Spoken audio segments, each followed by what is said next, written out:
Alors salut à tous, j'espère que vous allez bien. Aujourd'hui on se retrouve dans une toute nouvelle vidéo où je vais vous montrer un petit peu ce que j'ai acheté. Alors j'ai acheté notamment un plateau magnétique, un aimant et un miroir télescopique pour m'aider à trouver cette fameuse fuite interminable qui me prend le chou et je vous raconte même pas comment. Alors on va essayer de voir ce qu'on peut faire, trouver la fuite avant d'aller au garage ou d'aller au garage et de savoir à l'avance la fuite pour gagner du temps. C'est pas évident. J'y ai passé quelques heures tout à l'heure, j'ai toujours pas trouvé. Là, il s'est mis à flotter, donc c'est assez chiant. Donc bon, on va essayer de trouver une solution. Tout n'est pas perdu. Au pire, je l'emmènerai au garage et on recommencera ce qu'on a commencé la dernière fois. Et puis, par contre, là, cette fois-ci, on mettra les bouchées doubles. Donc, je repartirai pas sans que la panne soit trouvée. Voilà. Bon, je vous dis bonne vidéo, je vous dis à tout de suite. Et puis, n'oubliez pas le petit abonnement, le petit pouce bleu, le petit commentaire. Et puis, d'activer la petite cloche. Allez. C'est parti, à tout de suite.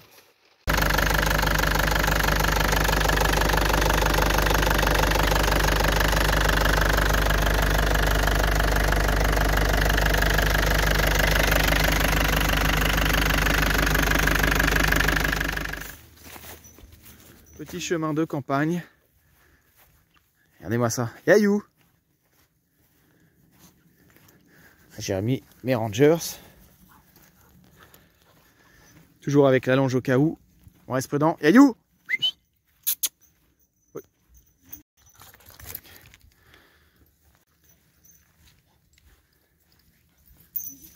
Donc voici les plateaux magnétiques qui sont aimantés en dessous et qui peuvent se mettre à l'intérieur ou sur le moteur, n'importe où, que ça soit sur de la ferraille, et ça aimante. Ensuite, nous pouvons faire ça. Vous voyez, c'est fait pour. Donc il y en a deux. Donc ça me permettra de ne pas perdre les boulons, ou pas péter un boulon par la même occasion. Façon de parler. Alors, nous avons aussi le miroir télescopique, qui est très utile. Hein. Vraiment, si on ne voit pas une fuite ou quoi que ce soit, on peut utiliser ça pour regarder. Plus l'aimant télescopique, qui lui a une particularité en même temps au passage, c'est qu'il s'éclaire. C'est un aimant, il éclaire et il est télescopique. C'est assez grand, hein, ça fait à peu près 50 cm. Environ, un peu moins. Pareil, hein, ça aussi c'est télescopique.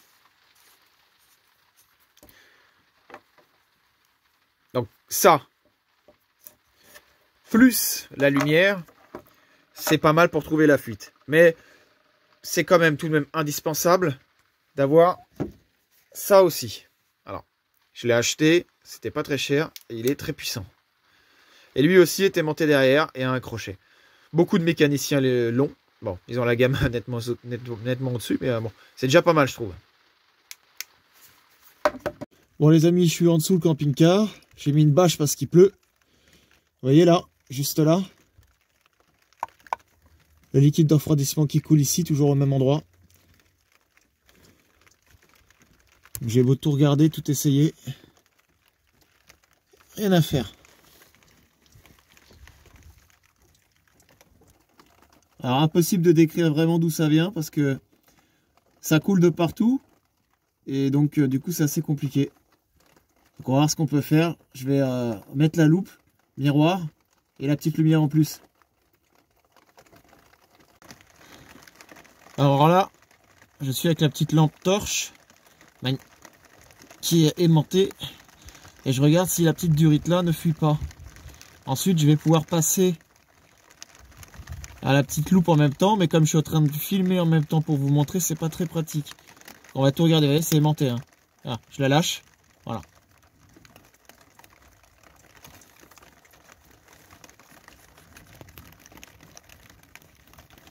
Donc là, je passe au petit miroir télescopique. Alors, on regarde un peu partout. Bon là, avec le téléphone, on voit pas bien, mais c'est juste pour vous montrer un petit peu comment je procède. Bon là, j'ai qu'une main en l'occurrence, mais bon, avec les deux, je peux voir à peu près où c'est que ça va. Je vais utiliser la petite lampe en plus télescopique, comme ça m'aidera un peu plus. Voilà, vous voyez, hein, c'est pas mal du tout ce petit truc. Donc là, ça donne ça. Je peux lui donner un peu de jeu. Ça me permet de regarder à droite, à gauche. On peut à peu près tout voir. Là, j'ai fait tenir la petite lampe avec l'aimant derrière, qui est sur un des radiateurs. Donc comme ça, ça me permet d'avoir les bras libres. Filtre à 8 que j'avais changé la dernière fois. Ça, c'est propre aussi. Donc là, j'y vois un peu plus clair. Ah, faut être patient, je vous le dis les amis, il faut vraiment être patient. Hein. On apprend plein de choses aussi. Bon, on voit mieux quand je filme pas parce que là je suis pas vraiment très en face. Mais c'est vraiment pour vous montrer un petit peu comment je suis en train de m'y prendre. Et ça permet aussi de voir certains trucs que j'avais pas vu avant d'ailleurs. Bon, c'est vraiment pas très pratique, mais quand il pleut comme ça, au mieux toujours avoir une bâche parce que c'est une déprime. Pas possible. En tout cas, ça m'a bien servi. J'ai pu voir certaines choses que j'avais pas vues tout à l'heure et ni la dernière fois. Vous voyez, ça coule encore d'ici. Ça coule encore là. Regardez. Regardez. Ça vient couler jusque là quand même. C'est chiant. Hein. Ouais, ça fuit toujours ici.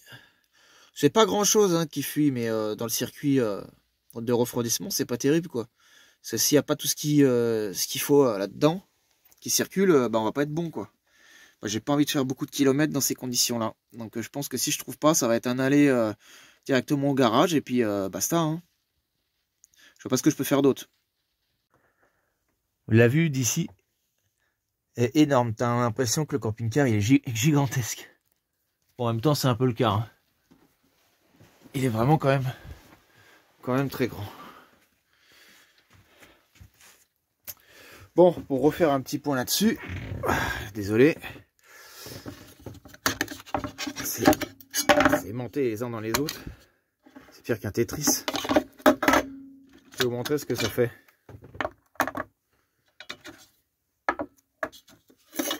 Vous voyez? Oh, c'est ouf la pression, la force que ça a ce machin. Regardez ça. Tiens, je fais de la magie. Oh, vache. Bon, bah il n'y a rien à faire. C'est pas que je suis défaitiste, mais là ça fait plus d'une heure que je suis en dessous. J'y suis retourné. J'ai dû arrêter, j'étais trop trempé. Je suis complètement trempé de partout. Et la bâche aussi, pareil, j'ai dû tout replier, tout remettre. Donc ça fuit de partout. Avec l'eau, ça aide pas non plus. Donc j'ai du mal à connaître le problème, d'où ça vient. Il n'y a rien à faire. Je vais l'emmener au garage dès que possible. Chez un ami, si c'est possible aussi. Et continuer à regarder entre temps. Si je peux trouver la fuite, ça serait pas mal. Parce que du coup, je vais pouvoir trouver la fuite si c'est possible. Aller au garage. Commander les pièces là-bas ou avant. Et comme ça ferait gagner un temps fou en fait, même sur la main d'œuvre et tout, même si voilà, je vais mettre la main à la pâte parce que je mets toujours la main à la pâte pour bosser. Mais je sais que ça me ferait gagner vachement de temps. Donc je pense que ça serait une idée sympa que je puisse essayer de trouver le problème de fuite avant. Après, si j'y arrive pas, tant pis, j'irai comme ça au garage. Mais en attendant, je vais essayer d'être optimiste au maximum et essayer de continuer les recherches. Voilà les amis, la vidéo est maintenant finie. J'espère que vous avez bien apprécié ce petit moment avec moi, ces petits tutos mécaniques. Alors vous trouverez ces petits objets chez Lidl, pas très chers, et puis efficaces. Ça vous permettra, si vous le souhaitez, de trouver des pannes électriques, mécaniques, de fuite ou quoi que ce soit. En plus, c'est aimanté. Il y a aussi les petites coupelles magnétiques qui aimantent aussi. Alors vous avez le petit miroir comme je vous l'ai montré, et le petit aimant qui fait de la petite lumière aussi télescopique. Donc, c'est vachement intéressant. Donc, je vous dis à la prochaine. Je voulais vous dire aussi que Django commence à aller mieux progressivement. Prochaine vidéo sera consacrée à mon chien Django. Et on fera des super balades avec les toutous dans des super étangs. Ça va être vachement bien. Donc, il ne faut pas rater la prochaine vidéo. Je vous dis à la prochaine. C'était Nono. Prenez soin de vous et encore très bonne année 2022. Allez, ciao, ciao, bis.